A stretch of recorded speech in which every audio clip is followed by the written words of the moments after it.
Hey guys, Josh here, and today I would like to talk about Bunny Park, a cute and simple game where you take care of bunnies and decorate a park for them. This video is sponsored by Sodesco, the publisher, and I will be giving you an overview of the game, my thoughts on it so far, and I will give you a little tour of my Bunny Park, and hopefully by the end of this video, you will know if this game is for you or not. I also streamed this game earlier today, so feel free to check that out if you want to see some live gameplay. Bunny Park was developed by Héloïse Laroche, a French-Canadian solo developer who is also behind games such as Lemon Cake, which I really enjoyed. I should make a video on this game in the future, as well as Capybara Spa and Alchemy Story. All of these games are on Steam, and with the help of Sodesco, Bunny Park is also now out for Nintendo Switch, PS4 and PS5, Xbox One, and Series X and S since September 30th, but in this video I will be covering the Switch version more specifically as this is the one that I played. So this game is very simple. You need to feed bunnies, and if they are well fed, they will dig up some coins for you. With these coins you will be able to buy more food and decorations, which will attract more bunnies.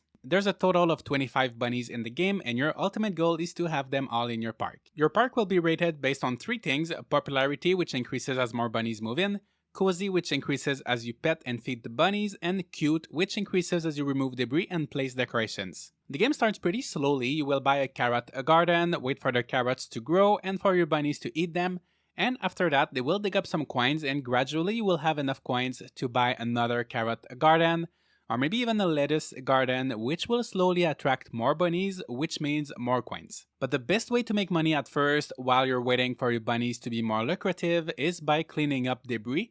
So your land will be filled with logs, weeds, and rocks, which you can destroy by holding down the A button, and each debris that you remove will give you a few coins. Those coins will add up pretty quickly, and if you're lucky, you will sometimes find gold, which will give you 100 coins. Once you've saved up some money, you will be able to buy some butterflies, which will automate some of the work for you. There are cleanup bots, which will, as their name suggests, clean up the debris, coin bots, who will pick up the coins generated by your bunnies, and lastly, cozy bots, who will take care of petting the bunnies for you. Once you start buying some of these bots, everything changes.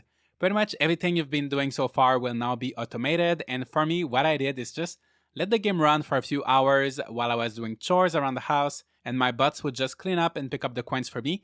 And when I came back, I had tens of thousands of coins, so I bought more bots of course, but I also added a lot more gardens and decorations to my park. Things then snowballed and I started generating money pretty quickly, and for me, that's when the real fun began. Initially, I wasn't sure how I felt about Bunny Park because I typically don't play idle games where you just wait and do nothing, but once you have money in Bunny Park, you can really start decorating and have a lot of fun. The land you start with is pretty small, but you can buy additional plots of land and customize the space however you'd like. There are different types of paths, fences, arches, flowers, barrels, and many more items that you can use. And at first, I thought there were only 5 items in each category, and that might be because the scroll bar appears pretty small if you play in handheld.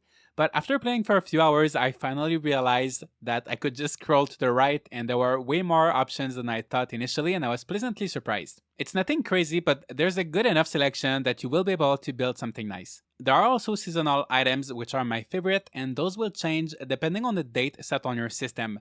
So you can either boot up the game every few months and just check out the shop and maybe rearrange your park a little bit once in a while, or you can just change the date on your Switch, just like some people would do in Animal Crossing, and without even having to reset the game, the new seasonal items will be added to the shop and ready to be purchased. When I found that out, I decided to make a 4 seasons themed park, with each quarter of my park representing a different season. So now let me tell you about my experience with the decoration aspect of the game. First, there is no grid, so I did have some difficulty finding the center of my park, and as a result, each section has a slightly different size. The lack of grid makes it a little bit hard if you're trying to line things up perfectly and have a meticulously organized park, but if you're trying to achieve a more organic look, which is great for a park, things are much easier. This also gives you a lot of freedom. You can place things exactly where you want them to be, you're not restricted by any kind of grid.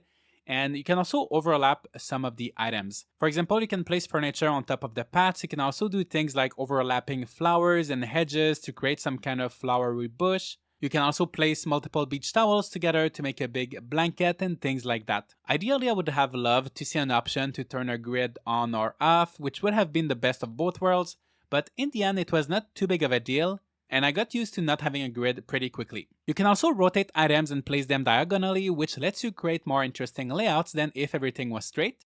For full transparency, I do have to say that there are a few annoying things, like the fact that you can't sell an item or cancel it if you bought it by accident, which is not a big deal once you start making a lot of money, but definitely is an issue at the beginning of the game when you don't have a lot. Also, some items like the picnic blanket can be hard to grab. Your cursor has to be in the center of the item in order to grab it if you want to move it around.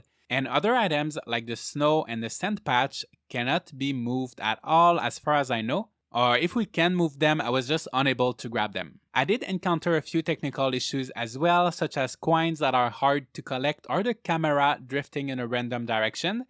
However, there has been an update already that fixed the camera drifting, and Sodesco told me other updates were on the way, so I am hopeful that those things will be addressed in the future. Overall, the decoration tools are pretty simple, but will give you enough flexibility to create something nice. And that's pretty much all there is to Bunny Park. You can also rotate the camera and zoom in if you want to have a closer look at the bunnies and see how they can interact with each other and with their environment. They are really cute. It is just a really cute game. The gameplay is simple. So that's pretty much it, but before we wrap up this video, I would like to give you a little tour of my park, which might inspire you to create your own. So the center is where I started everything. As I said, it's not perfectly centered, unfortunately, but I have this picnic blanket surrounded by trees, and by looking around, you will get a little glimpse of the 4 seasons. First, we have spring, which I think is where my favorite seasonal items are. I just love this pond with a little bridge. Sometimes you can see the little bunnies crossing the bridge. And also we have this windmill, and I love how it's actually moving and it just makes the area feel more lively. I also created this tulip field, and I used 2 beach towels to make this picnic blanket. I decided to use that instead of the actual picnic blanket because I wanted the colors to be different, but also because it's slightly smaller and just fitted better in my field than the big blanket. I wish it was centered a little bit better, but placing all those tulips was quite time consuming, so I will leave it as it is.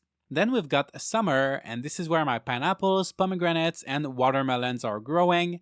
I also made a little sunflower field, so the sunflowers are actually an autumn item in this game, but I thought it would fit better in summer for my park, so I decided to use them here. I then have this beach that I made with the sand patches. I added palm trees, a hammock, and a pool, and I think this is my favorite part of the park. Then there's autumn, and this is where most of my bunnies hang out just because I have a majority of my crops here, and typically the bunnies will stay where there's food. I made a little orchard. I put some corn around the fences to try to hide the sand coming out from the beach, and I decided to keep things pretty simple.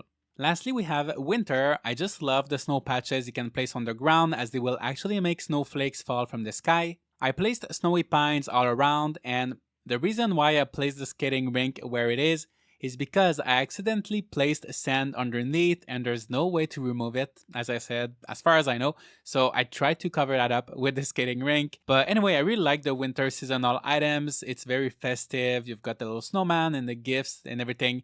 And I also have some blueberries and winter berries. But my bunnies don't come here very often. I think I need to put a little bit more food for them. But yeah, that's my park. It's nothing really special, but I would love to see what you guys create if you play Bunny Park. Feel free to share your creations on our Discord. There's a link in the description, or you could also just tag me on Twitter, but I would love to see what you create in Bunny Park. To conclude, Bunny Park is a cute and simple game that's very easy to play and accessible. I think the main selling point of this game is just decorating your park, more so than managing or taking care of your bunnies. It's a game you can either enjoy by picking it up here and there and work on your park for a few minutes, or if you're at a point where money comes easily, you can spend a few hours just decorating. It took me about 6 hours of active playtime to have the 25 bunnies in my park and decorate everything to my liking. However, keep in mind that I did let the game run by itself for maybe about 4 hours in total to get some extra money. So you can expect an experience that will last between 5 to 10 hours depending on how you play, which makes Bunny Park a great game to play just in between longer games. It has a few flaws that I hope will be fixed in the future, but overall I had a good time with it and I would recommend it to anyone who likes decorating and who is looking for something cute and relaxing. So that's pretty much it, guys. Let me know what you think of Bunny Park. Have you played it or not? Let me know all of your thoughts in the comments, and I'll see you all in the next video.